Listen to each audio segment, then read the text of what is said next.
Hello friends, வணக்கம். TNPSC எக்ஸாமுக்காக prepare பண்ணிட்டு இருக்கவங்க நீங்கள் மெட்டீரியல்ஸ் வச்சு படித்தாலும் சரி, கண்டிப்பாக டெக்ஸ்ட் புக்கை ஒரு தடவையாவது ரீட் பண்ணிட்டு போங்க. ஏன்னா 100% டெக்ஸ்ட் புக்கில் இருந்து தான் கொஸ்டின்ஸ் கேட்கப்படும். இயல் 4 இணை எழுத்துக்கள். சில எழுத்துக்களுக்கு இடையே ஒலிக்கும் முயற்சி, பிறக்கும் இடம் ஆகியவற்றில் ஒற்றுமை உண்டு. இவ்வாறு ஒற்றுமை உள்ள எழுத்துக்கள் இணை எழுத்துக்கள் எனப்படும். 6 வல்லின மெய் எழுத்துக்களுக்கும் 6 மெல்லின எழுத்துக்களும் இணை எழுத்துக்கள் ஆகும். சொற்களில் மெல்லின மெய் எழுத்தை அடுத்து பெரும்பாலும் அதன் இனமாகிய வல்லின எழுத்து வரும். இங், இக், இஞ்ச், இச், இன், இட்டு, இந்து, இத்து, இம்மு, இப்பு, இன்னு, இரு. எடுத்துக்காட்டு: திங்கள், மஞ்சள், மண்டபம், சந்தனம், அம்பு, தென்றல். இ, இர், இல், இவ், இல், இல். இடையின எழுத்துக்கள் 6ம் ஒரே இனமாகும். மெய்யெழுத்துக்களைப் போலவே உயிர் எழுத்துக்களிலும் இணை எழுத்துக்கள் உண்டு. உயிர் எழுத்துக்களில் குறிலுக்கு நெடிலும் நெடிலுக்கு குறிலும் இணை எழுத்துக்கள் ஆகும். குறில் எழுத்து இல்லாத ஐ என்னும் எழுத்துக்கு இ என்பது இணை எழுத்தாகும்.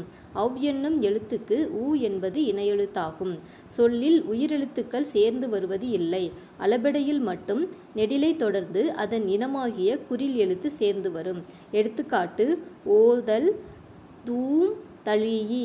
தமிழ் எழுத்துக்களில் ஆயுத எழுத்துக்கு மட்டுமே இணை எழுத்து இல்லை.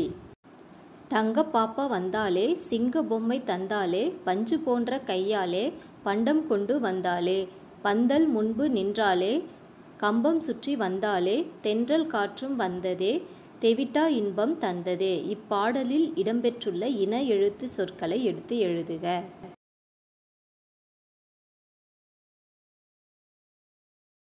சரியான விடையை தேர்ந்தெடுத்து எழுதுக. மெல்லினத்திற்கான இணை எழுத்து இடம்பெறாத சொல் எது? மஞ்சள், வந்தான், கண்ணில், தம்பி. இதில் பார்த்தீங்க அப்படின்னா கண்ணில் அதுதான் விடை. தவறான சொல்லை வட்டமிடுக.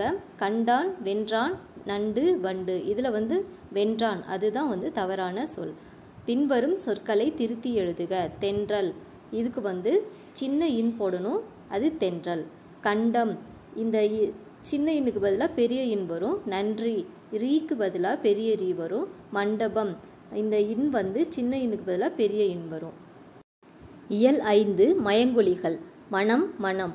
மேலே உள்ள 2 சொற்களையும் கவனியுங்கள். உச்சரிக்கும் போது ஏறத்தாழ ஒன்று போலவே ஒலிக்கின்றன. ஆனால் 2க்கும் இடையே பொருள் வேறுபாடு உண்டு. இவ்வாறு உச்சரிப்பில் சிறிதளவு மட்டுமே வேறுபாடு உள்ள ஒலிகளை மயங்கொலிகள் என்கிறோம். ந, ந, ந, ல, ழ, ள, ர, ர ஆகிய 8 மயங்கொலி எழுத்துக்கள் ஆகும். இந்த ந, ந, ந எழுத்துக்கள் இவை எப்படி உச்சரிக்கிறது அப்படின்றத படம் போட்டிருக்காங்க. நாவின் நுனி மேல்வாய் அன்னத்தின் நடுப்பகுதியை தொடுவதால் நகரம் பிறக்கிறது. நாவில் நுனி மேல்வாய் அன்னத்தின் முன் பகுதியை தொடுவதால் நகரம் பிறக்கிறது. நாவின் நுனி மேல்வாய் பல்லின் அடிப்பகுதியை தொடுவதால் நகரம் பிறக்கிறது. இட், இன், இத்து, இந்து, இர், இன் ஆகியவை இணை எழுத்துக்கள். இந்த இணை எழுத்துக்களை கொண்டு டகரத்தை அடுத்து வரும் நகரம் டன்னகரம் என்றும், தகரத்தை அடுத்து வரும் நகரம் தன்னகரம் என்றும், ரகரத்தை அடுத்து வரும் நகரம் ரன்னகரம் என்றும் அழைக்கப்படுகின்றன. தெரிந்து கொள்வோம். சொற்களில் ந இடம்பெறும் வகை. டா என்னும் எழுத்துக்கு முன் இன் வரும். எடுத்துக்காட்டு: கண்டம், வண்டி, நண்டு. ரா என்னும் எழுத்துக்கு முன் இன் வரும். எடுத்துக்காட்டு: மன்றம், நன்றி, கன்று. நகரம் வரவேண்டிய இடத்தில் நகரம் எழுதப்படுமானால் பொருள் மாறுபடும் என்பதை உணர்க. எடுத்துக்காட்டு: வானம், வெடி, வானம், ஆகாயம். பனி, வேலை, பனி, குளிர்ச்சி. ல, ழ, ழ எழுத்துக்கள். இந்த எழுத்துக்கள் எப்படி ஒலிக்கிறது அப்படின்றத படம் போட்டு காட்டியிருக்காங்க. லா, நா மேல் பற்களின் அடியை தொடுவதால் லகரம் தோன்றும். இது வா போல இருப்பதால் வகர லகரம் என்கிறோம். ரா, நா மேல் அன்னத்தின் நடுப்பகுதியை தொடுவதால் லகரம் தோன்றும். இதனை பொது லகரம் என்கிறோம். இது நா போல இருப்பதால் நகர லகரம் என்று கூறுவர். ழ, நாவின் நுனி மேல் நோக்கி வளைந்து வருடுவதால் ழகரம் தோன்றும். லகரமும் ழகரமும் ஒரே இடத்தில் ஒலிக்கப்படும். ழ தமிழுக்கே சிறப்பானது. எனவே இதனை சிறப்பு ழகரம் என்று அழைக்கிறோம். இது மா போல இருப்பதால் மகர ழகரம் என்று கூறுவது இலக்கண மரபு. பொருள் வேறுபாடு உணர்க. விலை பொருளின் மதிப்பு. விலை உண்டாக்குதல். இலை செடியின் இலை. இலை மெலிந்து போதல். விழை விரும்பு. இழை நூல் இலை. ரா ரா எழுத்துக்கள் எப்படி ஒலிப்பது என்பது இந்த படத்தின் மூலம் சொல்லியிருக்காங்க. ரா நாவின் நுனி மேல் அன்னத்தின் முதல் பகுதியை தொட்டு வருடுவதால் ரகரம் தோன்றுகிறது. இது இடையின எழுத்து என்பதால் இடையின ரகரம் என்கிறோம். ரா நாவின் நுனி மேல் அன்னத்தின் மைய பகுதியை உரசுவதால் ரகரம் தோன்றுகிறது. இது வல்லின எழுத்து என்பதால் வல்லின ரகரம் என்கிறோம். இயல் 6 சுட்டு எழுத்துக்கள் வினா எழுத்துக்கள். சுட்டு எழுத்துக்கள் அவன் இவள் அங்கு இங்கு அந்த இந்த ஆகிய சொற்களை கவனியுங்கள். அவை ஒன்றை சுட்டி காட்டுகின்றன. இவ்வாறு சுட்டிக்காட்டுவதற்கு அச்சொற்களின் முதலில் அமைந்துள்ள ஆ இ ஆகிய எழுத்துக்களே காரணமாகும். இவ்வாறு ஒன்றை சுட்டிக்காட்ட வரும் எழுத்துக்களுக்கு சுட்டு எழுத்துக்கள் என்று பெயர். ஆ இ உ ஆகிய 3 எழுத்துக்களும் சுட்டு எழுத்துக்கள் ஆகும். ஆனால் இன்று ஊ என்னும் எழுத்தை சுட்டாக பயன்படுத்துவது இல்லை. அகச்சுட்டு. இவன் அவன் இது அது இச்சொற்களில் உள்ள சுட்டு எழுத்துக்களை நீக்கினால் பிற எழுத்துக்கள் பொருள் தருவதில்லை. இவ்வாறு சுட்டு எழுத்துக்கள் சொல்லின் உள்ளேயே இருந்து சுட்டு பொருளை தருவது அகச்சுட்டு எனப்படும். புறச்சுட்டு. அவ்வானம் இம்மலை இந்நூல் இச்சொற்களில் உள்ள சுட்டு எழுத்துக்களை நீக்கினாலும் பிற எழுத்துக்கள் பொருள் தரும். இவ்வாறு சுட்டு எழுத்துக்கள் சொல்லில் வெளியே இருந்து சுட்டு பொருளை தருவது புறச்சுட்டு எனப்படும். அண்மை சுட்டு. இவன் இவர் இது இவை இம்மரம் இவ்வீடு இச்சொற்கள் நம் அருகில் அண்மையில் உள்ளவற்றை சுட்டுகின்றன. எனவே இஃது அண்மை சுட்டு எனப்படும். அண்மை சுட்டுக்குரிய எழுத்து இ ஆகும். சேய்மை சுட்டு. அவள் அவர் அது அவை அவ்வீடு அம்மரம் இச்சொற்கள் தொலைவில் சேய்மையில் உள்ளவற்றை சுட்டுகின்றன. எனவே இது சேய்மை சுட்டு எனப்படும். சேய்மை சுட்டுக்குரிய எழுத்து ஆ ஆகும். தெரிந்து கொள்வோம். அருகில் உள்ளவற்றிற்கும் தொலைவில் உள்ளவற்றிற்கும் இடையில் இருப்பதை சுட்டிக்காட்ட ஊ என்ற சுட்டெழுத்து அக்காலத்தில் பயன்படுத்தப்பட்டுள்ளது. எடுத்துக்காட்டு உது உவன். சுட்டு திரிபு. அம்மரம் இவ்வீடு ஆகியவை புறச்சுட்டுக்கள் என்பதை அறிவோம். இச்சொற்களை அந்த மரம் இந்த வீடு என்றும் வழங்குகிறோம்.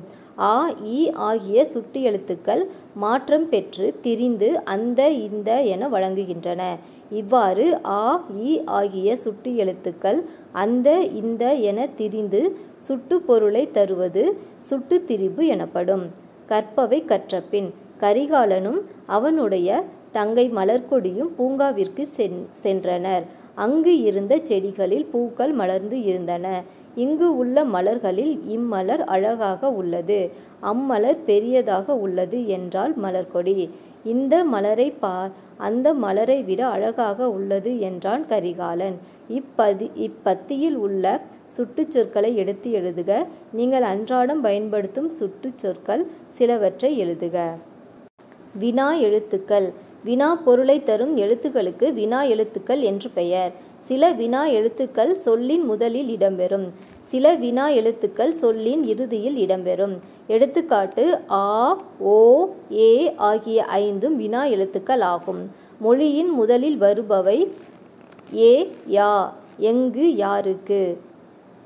மொழியின் இறுதியில் வருபவை ஆ ஓ பேசலாமா தெரியுமோ. மொழி முதலிலும் இறுதியிலும் வருபவை ஏ ஏன் நீதானோ நீதானே. அகவினா எது யார் ஏன் இச்சொற்களில் உள்ள வினா எழுத்துக்களை நீக்கினால் பிற எழுத்துக்களுக்கு பொருள் இல்லை. இவ்வாறு வினா எழுத்துக்கள் சொல்லின் அகத்தே இருந்து வினா பொருளை தருவது அகவினா எனப்படும். புறவினா அவனா வருவானோ இச்சொற்களில் உள்ள ஆ ஓ ஆகிய வினா எழுத்துக்களை நீக்கினாலும் பிற எழுத்துக்கள் பொருள் தரும். இவ்வாறு வினா எழுத்துக்கள் சொல்லின் புறத்தே வந்து வினா பொருளை தருவது புறவினா எனப்படும். கற்பவை கற்றபின். பத்தியில் உள்ள வினா சொற்களை எடுத்து எழுதுக. செழியன் துணிக்கடைக்கு சென்றான். விற்பனையாளர் ஒருவரிடம் ஆயத்த ஆடைகள் பகுதி எங்கு உள்ளது என்று வினவினான். யாருக்கு ஆடை வேண்டும், உனக்கா பெரியவர்களுக்கா என்று கேட்டார் விற்பனையாளர். ஏன் அப்படி கேட்கிறீர்கள், சிறுவர்களுக்கான ஆடைகள் இல்லையோ என்று வினவினான். நீ கேட்பது உன் அளவுக்குரிய ஆடைதானே, அதோ அந்த பகுதியில் இருக்கிறது என்றார் விற்பனையாளர். மதிப்பீடு. சரியான விடையை தேர்ந்தெடுத்து எழுது. என் வீடு அங்கே உள்ளது. தம்பி இங்கே வா. நீர் எங்கே தேங்கி இருக்கிறது, யார் அவர் தெரியுமா? உன் வீடு எங்கே அமைந்துள்ளது? குருவினா. சுட்டு எழுத்துக்கள் என்றால் என்ன, அவை யாவை? அகவினா புறவினா வேறுபாடு யாது? சிந்தனை வினா. அகச்சுட்டு அகவினா, புறச்சுட்டு புறவினா என்று பெயரிட்ட காரணத்தை எழுதுக. இந்த வினாக்கான பதில்கள் இதுவரைக்கும் நம்ம பார்த்ததுல இருக்கும், அதை பார்த்து தெரிஞ்சுக்கோங்க. அடுத்து இயல் 7, 8, 9 இந்த மூன்றுமே அடுத்த வீடியோவில் பார்க்கலாம். இப்போ நம்ம பார்த்துட்டு இருக்கிறது பொது தமிழில் இலக்கண பகுதி மட்டும்தான் பார்த்துட்ருக்கோம். அடுத்த 3 இயல்களுமே அடுத்த வீடியோவில் நம்ம பார்க்கலாம். நன்றி.